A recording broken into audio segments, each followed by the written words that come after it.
প্রিয় বন্ধুরা, তোমাদের সকলকে স্বাগত জানাই অপূর্ব মান্না WBBHSC একাডেমিতে।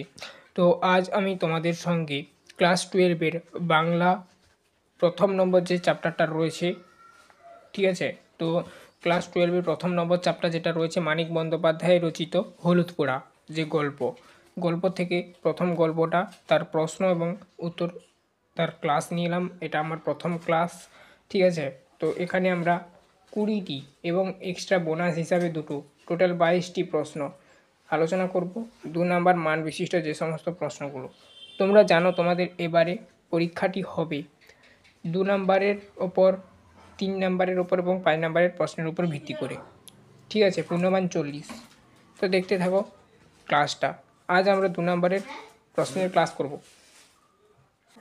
আচ্ছা, তোমাদের কিন্তু বিভিন্ন পাঠ্য বই হিসাবে বিভিন্ন ভাগে বিভক্তিত করে আমরা প্রশ্নগুলো সাজিয়েছি ক খ গ ঘ করে। কতে দেখো চরিত্র সম্পর্ক, এই চরিত্র সম্পর্ককে বিশ্লেষণ করে আমরা যে সমস্ত 2 নম্বরের প্রশ্নগুলো হয় তার প্রশ্নগুলো এবং উত্তরগুলো নিয়ে এসেছি।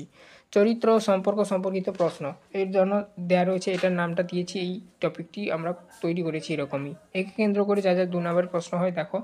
তো দেখো, তোমাদের জন্য এখানে প্রথম প্রশ্ন দেয়া রয়েছে, যেটা আমি দিয়েছি, হলুদ পোড়া গল্পে দামিনীর উপর কার ভর হয়েছিল বলে মনে করা হয়। দেখো উত্তরটা এখান থেকে লেখা রয়েছে, গল্পে দামিনীর উপর পেতনির ভর হয়েছিল বলে মনে করা হয়। দামিনী প্রথমে শুভ্রা নামে এক মৃতমের নাম করে, পরে খুনি হিসাবে বলাই খুড়োর নাম করে। তারপর দেখো 2-এর দাগে, হলুদ পোড়া গল্পে বলাই খুড়োকে দামিনীর মুখে তার নাম কেন উঠে এসেছিল। বলাই চক্রবর্তী বা বলাই খুড়ো এক চরিত্র, দামিনীর মুখে তার নাম উঠে আসার কারণ বা তাৎপর্য হলো এভাবে লিখতে পারো, গল্পটি কেবল কুসংস্কারের ভয় নয়, এর আড়ালে বাস্তব কোনো অপরাধ লুকিয়ে আছে কিনা সেই ইঙ্গিত দেওয়া। তারপর দেখো 3-এর দাগের প্রশ্ন, বছর দেড়েক মেয়েটা শ্বশুর বাড়ি ছিল, গাঁয়ের লোকে চোখে আড়ালে, এখানে মেয়েটা কে। এখানে মেয়েটা হলো গল্পে উল্লেখিত মৃত শুভ্রা। সে চোখের আড়ালে থাকা কালীন তার ওপর কোনো অশুভ শক্তির প্রভাব বা বিপদ এসেছিল বলে অনুমান করা হয়। 4-এর দাগে দেখো, নবীনের সাহস ও প্রায় মরিয়া হইয়া উঠিয়াছে। নবীনের এই মরিয়া হয়ে ওঠার কারণ কি। নবীনের স্ত্রী দামিনী পেতনির ভয়, অস্থির জোড়া খুনের আতঙ্ক এবং স্ত্রীকে বাঁচানোর কোনো উপায় না দেখে অসহায় স্বামী নবীন অত্যন্ত বিপর্যস্ত ও মরিয়া হয়ে উঠেছিল। এবারে দেখো, কুসংস্কার ও ক্রিয়াকর্ম সম্পর্কিত এই টপিক কভার করে আমরা তারপর থেকে আবার বেশ কিছু প্রশ্ন তোমাদেরকে দিচ্ছি। হলুদ পোড়া গল্পটির নামকরণের সার্থকতা আলোচনা করো। ভেরি ভেরি ইম্পর্টেন্ট প্রশ্ন, দেখে রাখো, এগুলো সবই ইম্পর্টেন্ট প্রশ্ন তোমাদের জন্য দিচ্ছি।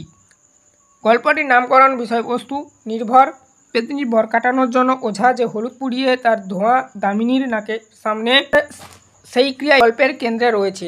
নামকরণটি গ্রামীণ কুসংস্কার পরিবেশকে ফুটিয়ে তোলে। 6-এর দাগে দেখো, বলা রয়েছে দামিনীর ভর কাটানোর জন্য কি করা হয়েছিল। ভর কাটানোর জন্য নবীনের বাড়িতে ওঝা এনে ঝাড়ফুঁক করা হয়েছিল। এর অংশ হিসাবে দামিনী চুল খুঁটির সঙ্গে বেঁধে তাকে মেঝোতে শোয়ানো হয়েছিল এবং নাকের সামনে হলুদ পুড়িয়ে সেই ধোঁয়া দেওয়া হয়। যদি ছোঁয়াচে লাগে, নজর লাগে, অপরাধ হয়, কাদের সম্পর্কে এমন কথা বলা হয়েছিল। এই কথাগুলি কম বয়সী মেয়েদের সম্পর্কে বলা হয়েছিল। গ্রামের মানুষজন ভয় পেয়েছিল সে পেতনির্ভর দেখতে গেলে তাদের ছোঁয়াচ বা নজর লেগে যেতে পারে, যা অশুভ বলে গণ্য হতো।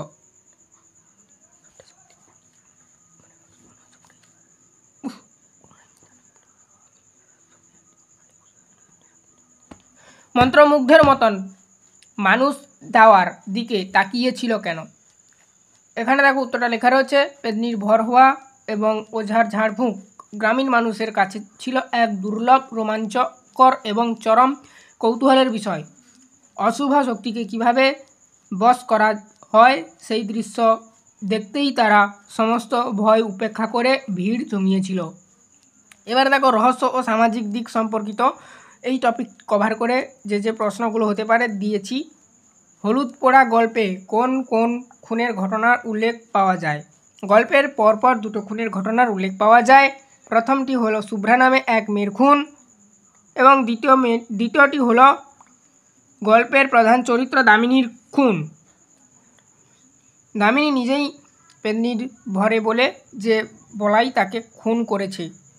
ঠিক আছে, তারপর দেখো দুটো খুনের মধ্যে কি কোনো যোগাযোগ আছে? লেখকের মনে এই প্রশ্ন জাগার কারণ কি? লেখক দেখলেন দীর্ঘকাল পরে গ্রামে পরপর দুটো খুন হয়েছে এবং পেতনির ভরে থাকা দামিনীর ভর খুনের জন্য একই ব্যক্তি অর্থাৎ বলাই খুড়ো নাম বলেছি।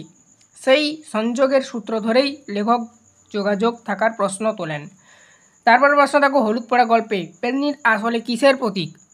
এই গল্পে পেতনি কেবল কুসংস্কারের ভয় নয়, একটি গ্রাম্য অন্ধবিশ্বাস, সামাজিক অপরাধ, হয়তো নারীর অসহায়তা বা মানসিক বিকাশের প্রতীক। মানিক বন্দ্যোপাধ্যায়ের এই গল্পে কুসংস্কারের পাশাপাশি কোন সামাজিক দিকটি ইঙ্গিত করা হয়েছে? এই গল্পে কুসংস্কারের পাশাপাশি বাস্তব অপরাধে রহস্য অর্থাৎ জোড়া খুন এবং গ্রামীণ সমাজে নারী দুর্বল অবস্থায় ও নিরাপত্তাহীনতার দিকে ইঙ্গিত করা হয়েছে। তারপরে প্রশ্ন, 20-30 বছরের মধ্যে গায়ে কেউ তেমনভাবে জখম পর্যন্ত হয়নি, জখম হলো পরপর একেবারে খুন হয়ে গেল দুটো, মানে যখন হলো একসঙ্গে হলো আর কি। এই মন্তব্যের মধ্য দিয়ে কি প্রকাশিত হয়েছে? এই মন্তব্যের মধ্য দিয়ে গ্রামের মানুষ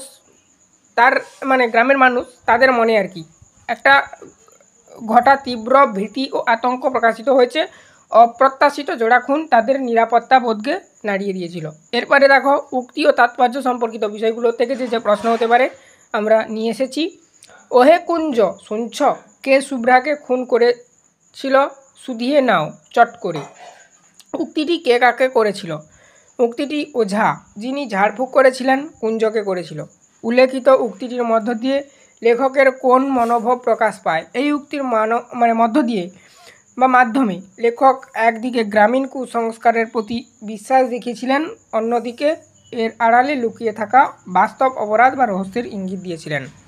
জীবনটা আমাদের বানানো, নিজেকে ভোলানোর জন্য ছাড়া বানানোর কষ্টকে স্বীকার করে। গল্পে প্রেক্ষাপটে উক্তিটির তাৎপর্য কী?